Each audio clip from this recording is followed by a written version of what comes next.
Lahat ng viewers ng Rochelle Antig vlog, please do subscribe and thank you for all your support. Toits, oh. Yeah, no? Ingat. Kayo ng chairman, kagawad, saka si Edith Sipati. Correct, ang galing mo. Nagkatutudo ka. Oh. Tigilan ninyo, kolektahan ang mga vendor. Hindi laway yung sinabi kong pupusasan ko kayo. Ako hindi nagsasalita rito ng walang basihan. At kayo mga vendor, alam ninyo sa inyong isipan, kahit hindi kayo sumagot, alam ninyo ang tunay na nangyayari. Tama ba eh? O tinahuli ko rin kayo, sumagot pa rin kayo. Tiro pa sa yun eh. Pero hindi, yan ang bayaran nyo sa gobyerno. Edip sa umaga, edip sa hapon. Wala kay chairman. Wala kay kagawad. Wala kay tanod. Wala sa barangay. Pagka nahuli namin na kayo nagbigay at yung nahuli namin doon sa tindahan ngayon, o yun, mawawala na rin tindahan mo. Bibigay ko pa. Ang dami nag-aabang sa reko. Diba? O ngayon, sasabihin nila, ito yan ha, ito pa napot niyan. May balik yan eh, ganon? Wala naman sa mayor dito araw-araw eh. Tama? Kami kausap nyo araw-araw, tama? Subukan nyo lang, tama? Yun ang mga salita nyo yan eh. Padalayasin kayo, tama? Subukan nila. Hindi na makita nila yung hanap ng sakit na katawan nila.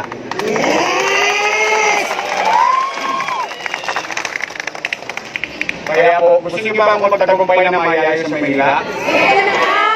Tulungan niyo na mga engineer. Tulungan niyo kami. Hindi na namin kaya ito. Nagkakami lang. Tandaan niyo, dito ako lumaki. Dito ako nagkabuhok. Sa baba.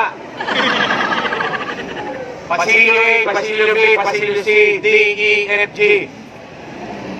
Nang Tabora. Soblo.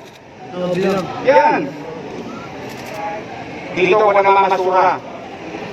Dati ng Divisory Market, may tambaan.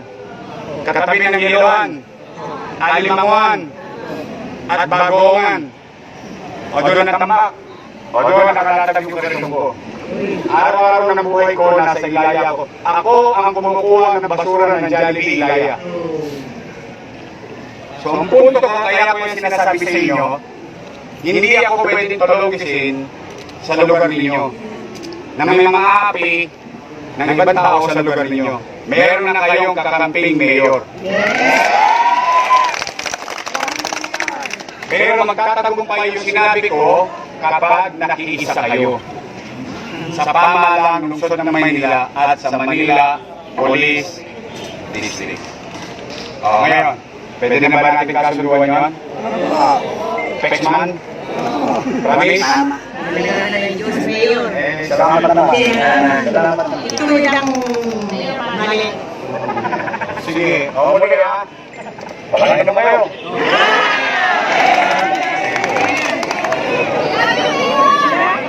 Hindi naman, gusto ko lang makita ko na talagang totoo yung laway namin. Kasi gusto natin yung laway natin na panahawakan ng tao. Kaya nakita mo naman, mapa-ordinary ng tao, may itsura ng tao, kahit na lugar ng tao. Nag-release, nakita mo, nagulat ka kami. May kali pala na rekto.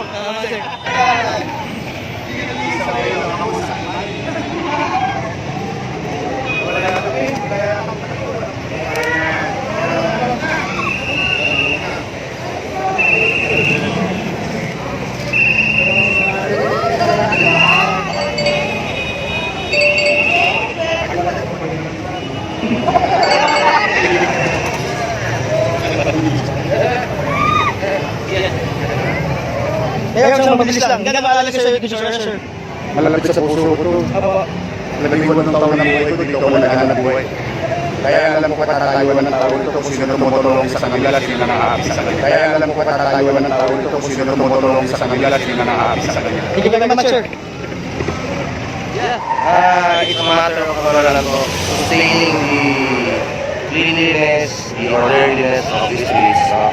So sana lang ay makikooperate yung ating mga mamamayan, lalo-lalo na ang ating mga vendors.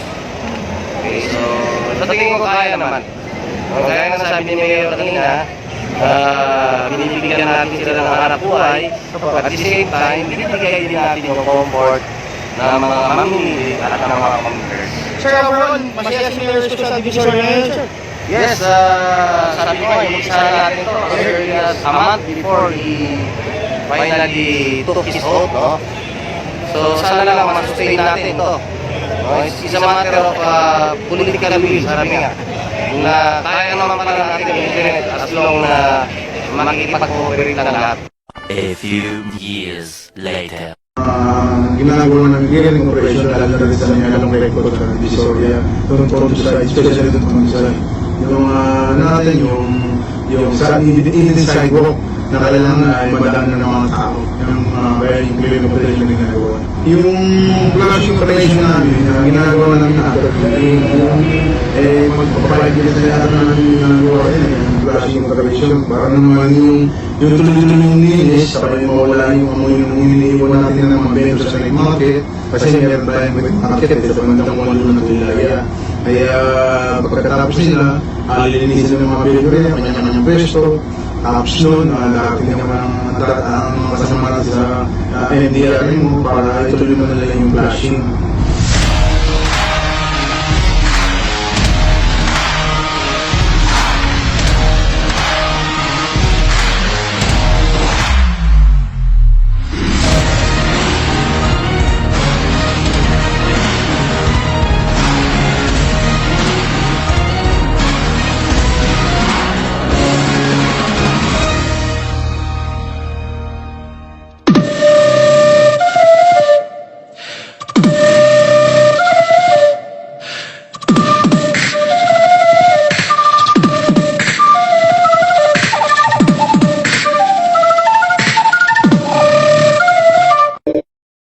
Yung panimula namin, una na pag di yung business Moreo, kasama ng aming dating business director, ang matigil sa general na lang. Yung mga katulong namin sa pag-iinit namin ng divisoria nung unang taon namin dito sa divisoria. Kasi yung mga katulong namin, mga barangay, sila mga napalit sa kapusal, kasama namin yan. Yung mga barangay na nasa pinuntahan namin. Pagkaya nakataon ka, may isa sa katuparan natin ng maayos. Kasi sa pamamagitan ng barangay, sila yung nakakilala ng mga residente nila, na kung sino yung talagang mga tulong sa area at nare-report nila sa kapulisan.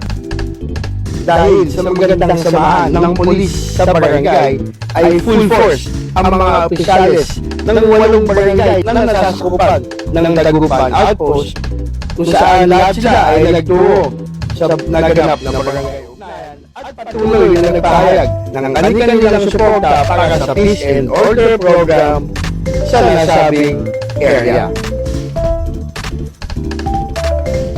Maliban sa barangay ugnayan na inilatag ng pamunuan ni Police Chief Master Sergeant Gerardo Tobera bilang pasasalamat sa mga opisyalis ng barangay at komunidad ay nagsagawa rin ng outreach program sila Police Chief Master Sergeant Gerardo Tobera, katuwang ang MPD Station 2 SCAD na si Police Captain Ferdy Cayabyab. Balik namin si Police Chief Master Sergeant Tobera sa mga naunang ng opisyalis ng Manila Police District na tulad nila General Danao at Police Lieutenant Colonel Montante na nagiging katulong nito sa paglulunsad sa malaking pagbabago ng programang sumulat ni Manila Mayor Isko Moreno Dumagulos.